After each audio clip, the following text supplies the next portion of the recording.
ಪ್ರಜಾಧ್ವನಿ ಇದು ಪ್ರಜೆಗಳ ನಂಬಿಕೆಯ ಧ್ವನಿ.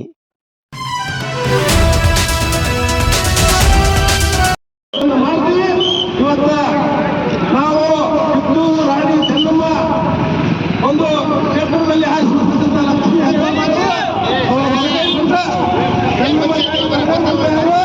ಸಂಗೊಳ್ಳಿ ರಾಯಣ್ಣ, ಆ ರಾಯಣ್ಣನ ಎಲ್ಲ ಕಳ್ಳ ಕುಡಿಗಳಿಗೆ ಇವತ್ತು ನೋವಾಗಿದೆ. ಇವತ್ತು ನಾವು ಎಂದೂ ಈ ಹೋರಾಟವನ್ನು ಕೈ ಬಿಡಲಿಲ್ಲ. ಆ ಸ್ಥಿತಿಗಳಿಂದ ಅಮಿತ್ ಶಾ ಅವರ ಅಂತೇಳಿ ಈ ಒಂದು ನನ್ನ ಒಂದು ಹೋರಾಟವನ್ನು ಇಲ್ಲಿಗೆ ನಿಲ್ಲಿಸೋದಿಲ್ಲ. ನಾವೆಲ್ಲ ಕಾಂಗ್ರೆಸ್ಸಿಗರು ಒಟ್ಟಾಗಿ ಮತ್ತೆ ನಾವು ಗದಗಿನಲ್ಲಿ ಸ್ಟ್ರೈಕ್ ಮಾಡ್ತೀವಿ, ಮತ್ತು ತಾಲೂಕಾವಾರು ಸ್ಟ್ರೈಕ್ ಮಾಡ್ತೀವಿ, ಉಗ್ರ ಚಳವಳಿಯನ್ನು ಮಾಡ್ತೀವಿ ಅಂತ ಎಲ್ಲರಿಗೆ ನಡೀತಾ ನಾನು ನನ್ನ ಮಾತುಗಳನ್ನು ಮುಗಿಸ್ತಾ ಇದ್ದೀನಿ. ಬಗ್ಗೆ ಅಮಿತ್ ಶಾ ಅವರು ಏನು ಮಾತಾಡ್ತಾರಲ್ಲ, ನಾವು ಅಂಬೇಡ್ಕರ್ ಅಂತೀವಿ. ಅದನ್ನು ಅನ್ನೋದಕ್ಕಿಂತ ದೇವರಿಗೆ ಏನಾದ್ರು ನಾವು ಹೇಳ್ಕೊಂಡಿದ್ರೆ ದೇವರಿಗೆ ಆಶೀರ್ವಾದ ಮಾಡ್ತಿದ್ದಾನ. ಒಂದು ಈ ನೃತ್ಯವನ್ನು ಅವ ಮಾತಾಡಿದ್ದಾನ. ಅವ ಯಾವ ರೀತಿ ಜೈಲಿಗೆ ಹೋಗಿ ಬಂದಂಥ ಒಬ್ಬ ವ್ಯಕ್ತಿ ಇವತ್ತು ನಮ್ಮ ದೇಶದ ಒಂದು ಗೃಹ ಸಚಿವರಾಗಲ್ಲ ಅಂತ ಒಂದು ಸಚಿವರನ್ನ ದೇಶದ ಪ್ರಧಾನಮಂತ್ರಿ ಅವರು ವಜಾ ಮಾಡಬೇಕು.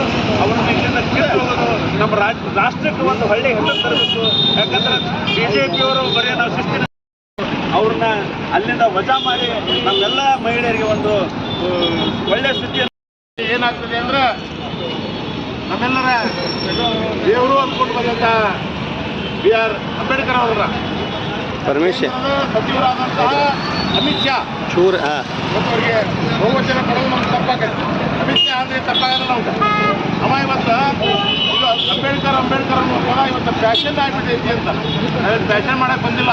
ಫ್ಯಾಷನ್ ಸಿಗೋಲ್ಲ, ಲೋಕಸಭೆ ಅಂದರೆ ಫ್ಯಾಷನ್ ಸಿಗೋಲ್ಲ.